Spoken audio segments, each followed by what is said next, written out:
Good afternoon, everyone. Thanks for keeping the fidelity by joining us in this 12 p.m. bilingual newscast on Equinox Television. Julien Beth, good afternoon. Bon après-midi à vous, Innocène Azé. Mesdames et messieurs, bon après-midi. Merci de choisir Equinox Télévision pour vous informer.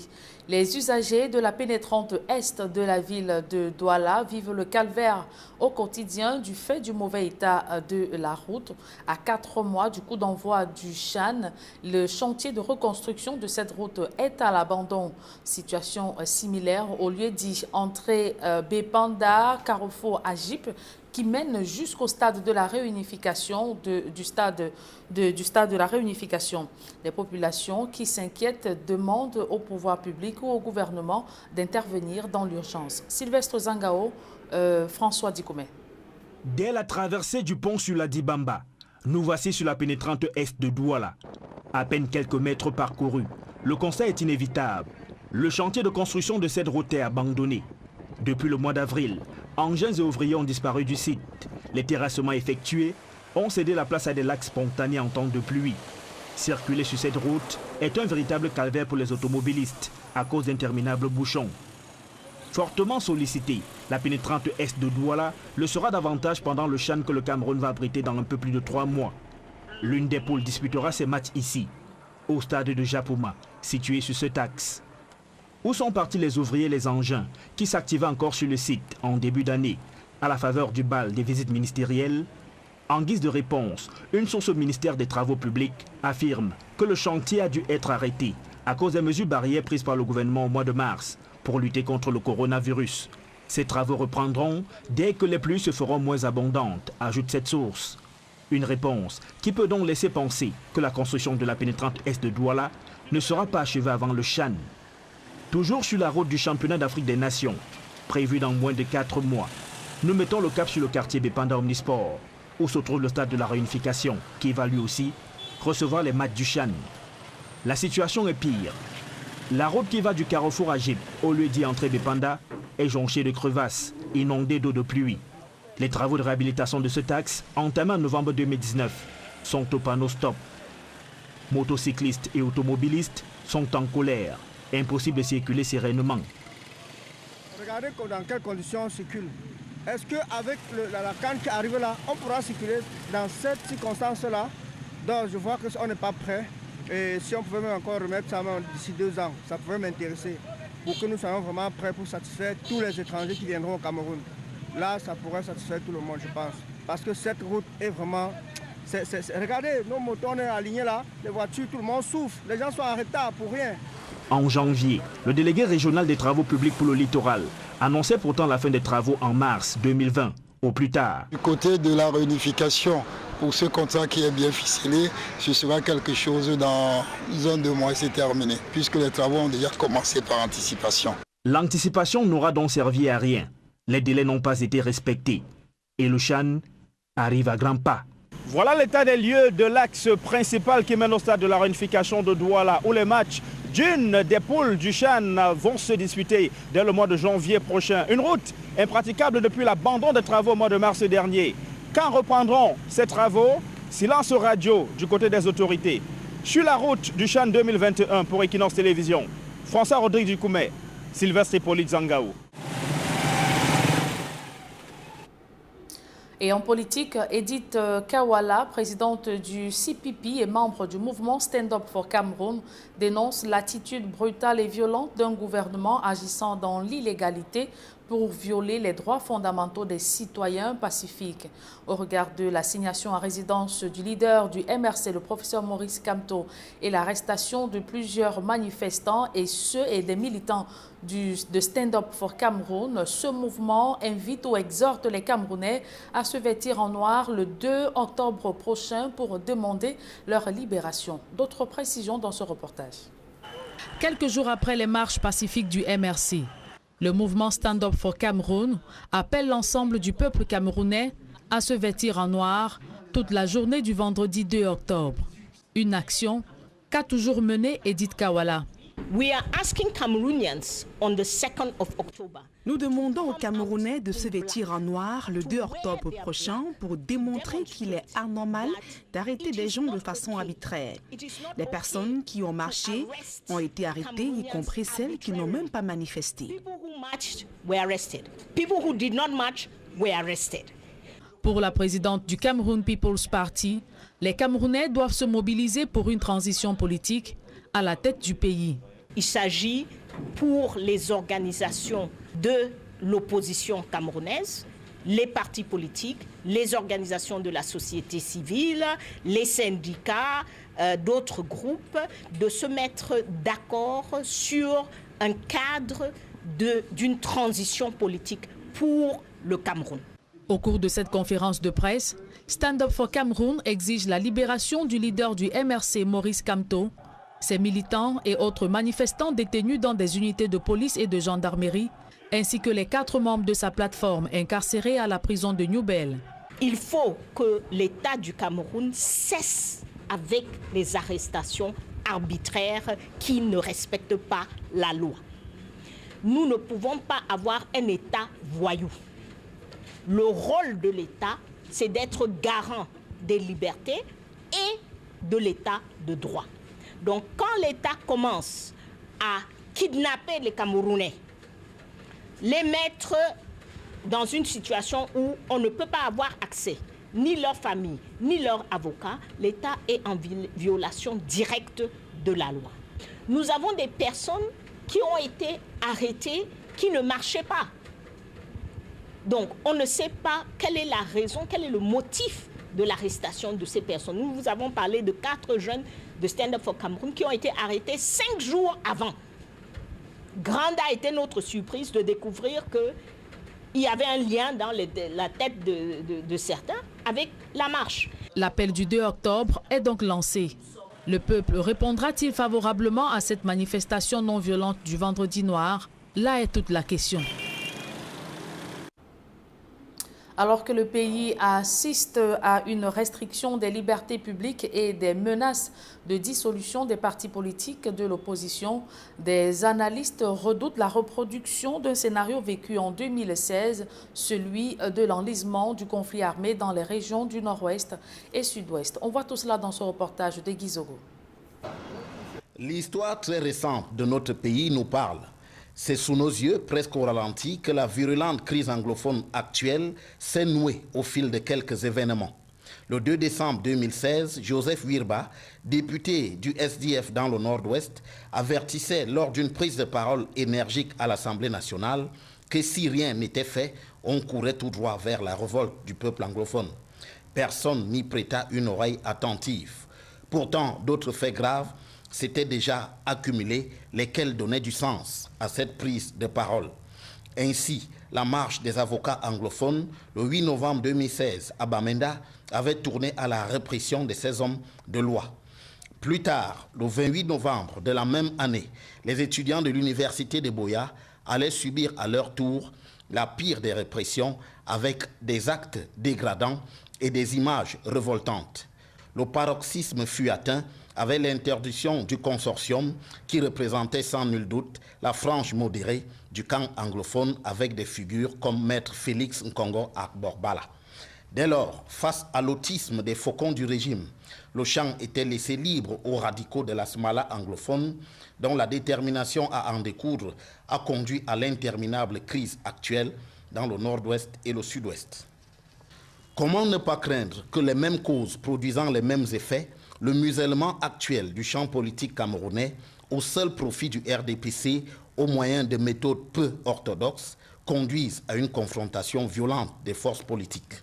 Il ne reste alors que l'option du dialogue pour sauver les meubles et éviter le remake de la crise dans le nord-ouest et le sud-ouest.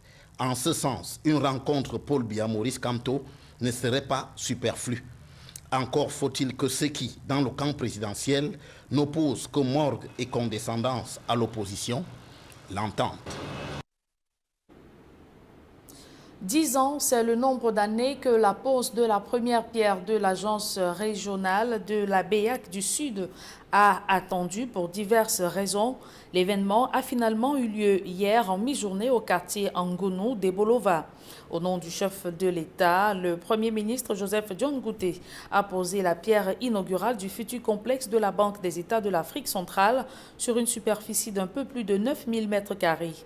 Dans la suite du chef du gouvernement, le ministre des Finances, Louis-Paul Motazé, a saisi l'occasion pour réitérer au constructeur d'Africa Corporation Tchad d'éviter que l'on attende encore 10 ans pour la livraison du chantier. La durée officielle des travaux est estimée à 2 ans pour un coût évalué à environ 12 milliards de francs CFA. Je vous propose de suivre la réaction de Joseph John Ngouté, Premier ministre. Population de Bolova, soyez fiers d'abriter sur vos terres cet édifice supplémentaire qui contribuera à l'embellissement de la ville de Bolova et offrira sans doute des possibilités d'emploi aux habitants de la région.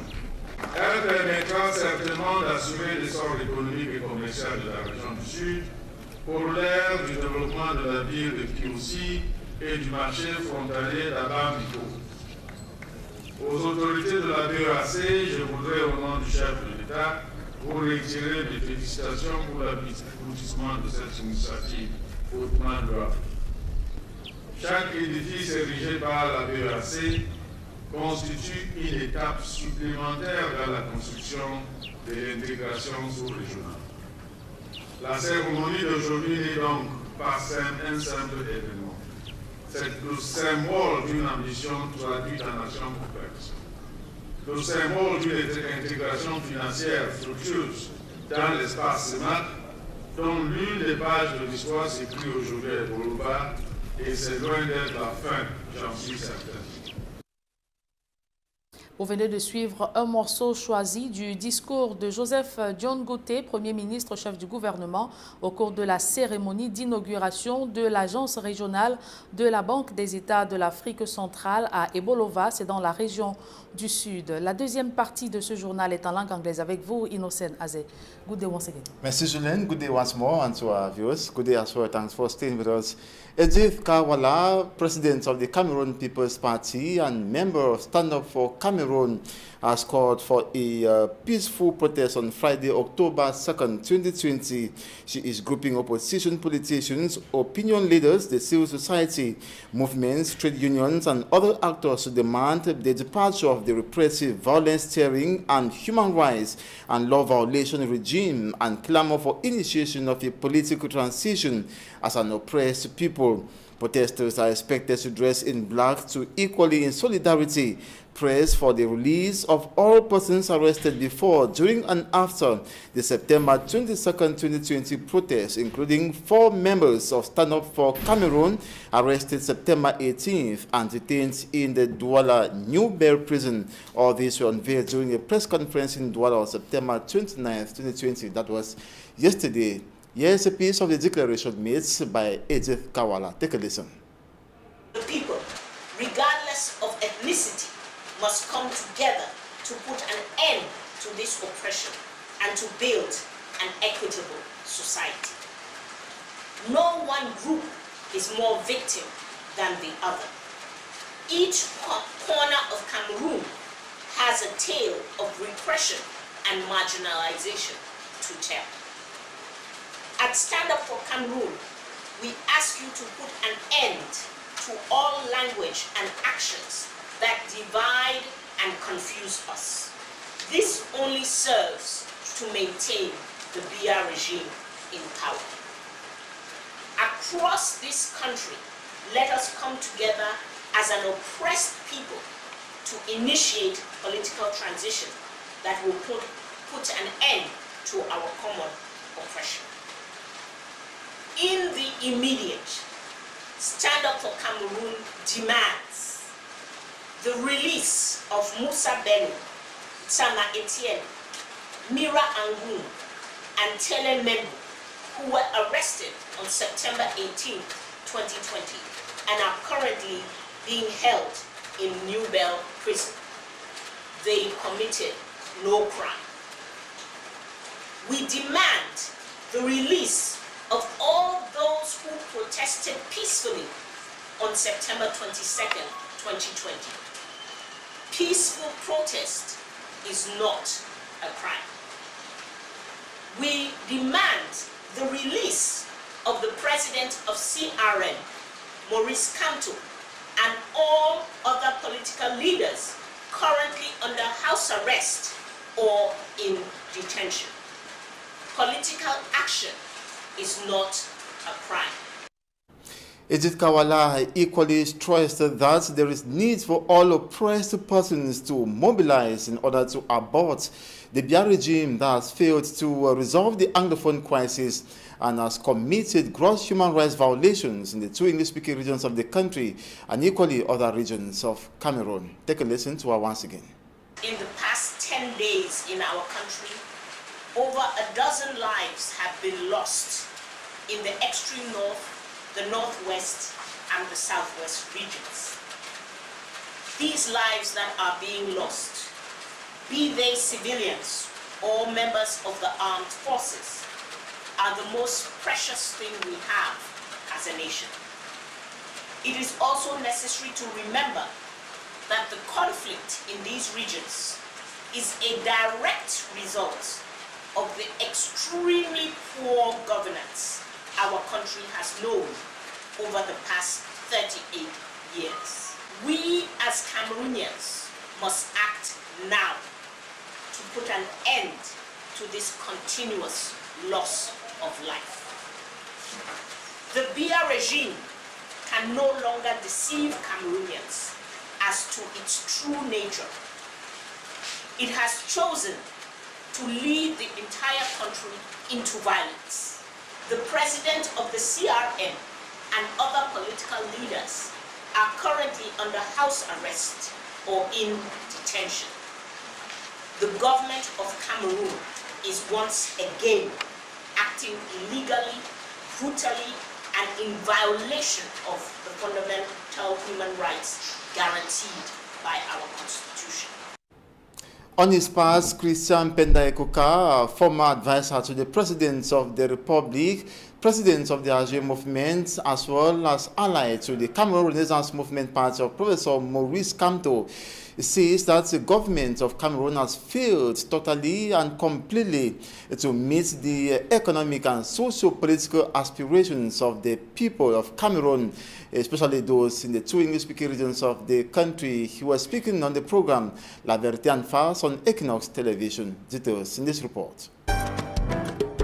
As guest on the program La Vérité en Face on Equinox Television, Christian Penda Ekoka, president of the AG Movement and ally to the CRM party of Professor Maurice Kamto, categorically stated that the Biya regime for 36 years has left nothing to be applauded, whether in the economic and socio-political life. They have failed economically, they have failed socially, they have failed politically, security matters, and so on and so forth. And in front of this total failure, they are seeking scapegoats somewhere. Those are facts and figures. I'm not thinking, I'm not like someone thinking, I'm not thinking, those are facts and figures. The figures are there, economy, number of people, poverty line, poverty rate, number of poor in Cameroon, the growth, the indebtedness, and so on and so forth. Though supporters of the regime will castigate this statement, Christian Penda Ekoka differentiates between efforts and progress. In this case, noting the term progress is being abused. We are doing this, we are doing that, but the result is not there. You know, progress is underway. This is the way they're doing. Progress is underway, but you don't see the highway. The highway is maybe 50 kilometers. You see it for 20 years, you're building a highway. No. They will tell you that, what about the railways? Do you have potable water in Cameroon? Less than 50% of the people have potable water. And you still go up north, there's no potable water. Those are hard facts. Those are hard facts that there's no water. So you cannot claim that you have resolved the issue of access to potable water, you know, for the people. We're talking about electricity. You still have power outage all the time. All the time. Mr. Biya has been talking about power outage, I don't know, for almost 20 years. But the problem has not been resolved in the secondary bridge, and they still have a problem. And if you have to build, what has it resolved? There's no more traffic jam on the secondary bridge. So it was actually badly done because it has not resolved your problem of traffic. You people are living in Douala, and this bridge has not resolved. And when it's raining, you see that the bridge is overflooded. To him still, government bears a red report card as far as resolving the Anglophone crisis is concerned. Instead of resolving, sort of tackling the root cause of the problem, actually they're tackling the symptoms. That's why the solution is always cosmetics. This regime is always doing conning. It's a kind of conning that really and so on and so forth. They are not addressing the root cause of the problem. Because to address the root cause of the problem, they need to go through it by, first of all, inclusive dialogue. Then one of the first things that they have to do is a ceasefire. And then by stopping fire, just you can rebuild kind of trust between people, reconciliation among people, then release all the political prisoners. So you create the condition for peace, you create conditions for reconciliation so that people can sit around the table of dialogue. But not the dialogue only with, you cannot dialogue with people who are on your own side. This system does not know what is called dialogue. He emphasizes such an archaic regime, whose members refuse to repent, needs to be replaced for Cameroon to regain its integrity lost in dictatorship, repression, and violence on Cameroonians. Private and public school principals in Douala Littoral region say the 50 students per class and 2-shift orientation of the secondary education minister has created other problems in their schools. They say the measure has given rise to other problems of infrastructure and inadequate personnel. Fomi Armstrong went finding. He compiled this report. Private and public secondary school actors in Douala, Cameroon are conscious that the 2020-2021 school year will be very challenging and maybe the most challenging considering the impact of the COVID-19 pandemic.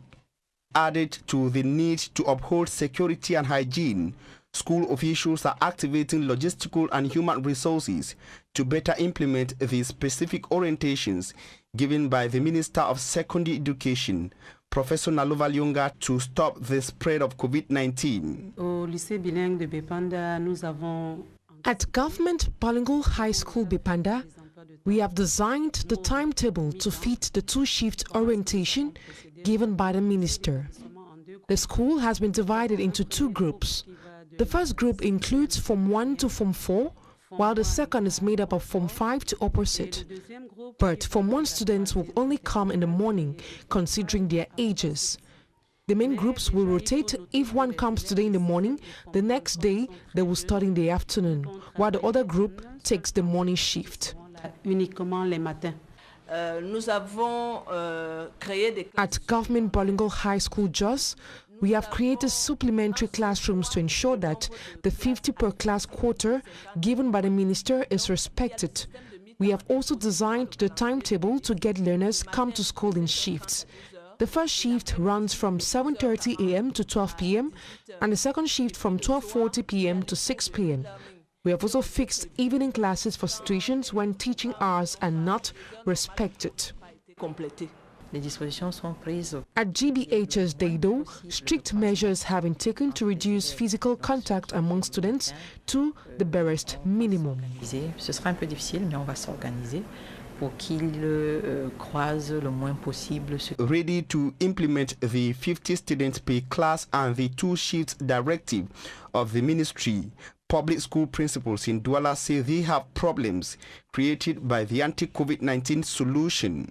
Nous n'avons pas véritablement les ressources humaines. We really do not have enough personnel in several departments, though not all departments are concerned. Parce qu'il faut également noter que le ministre a diminué les quotas horaires. Vous savez qu'avec l'augmentation du nombre de... We know it's logical that there be need for additional teaching staff, considering the increase in the number of classes and classrooms. L'après-midi et le soir en e-learning. The special teaching and learning measures in Douala vary from one area to the other.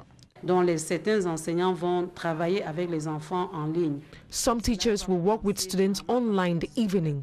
Considering the realities of Bipanda, most students do not have Android phones. We chose the evening period knowing that parents will be home to help them with their Android phones. Difficile, donc nous avons préféré que ces enfants travaillent un peu le soir. To private secondary schools across the economic capital city, the COVID-19 barrier measures will be reinforced. But implementing the two-shift orientation from the Ministry of Secondary Education remains a major challenge, considering the staff and infrastructural strength of the sector. And with that, reports have ended this 12 p.m. bilingual newscast on Equinox Television. Thanks so much for watching. Tomorrow is another day. Until then, do have a nice day. Julien Bert, bonne journée et à demain. Merci, très bonne journée à vous également, Inour Senazé. Mesdames et messieurs, merci d'avoir été des nôtres. Retrouvez dans quelques secondes Flavie Valondongo et toute son équipe pour votre quotidien santé.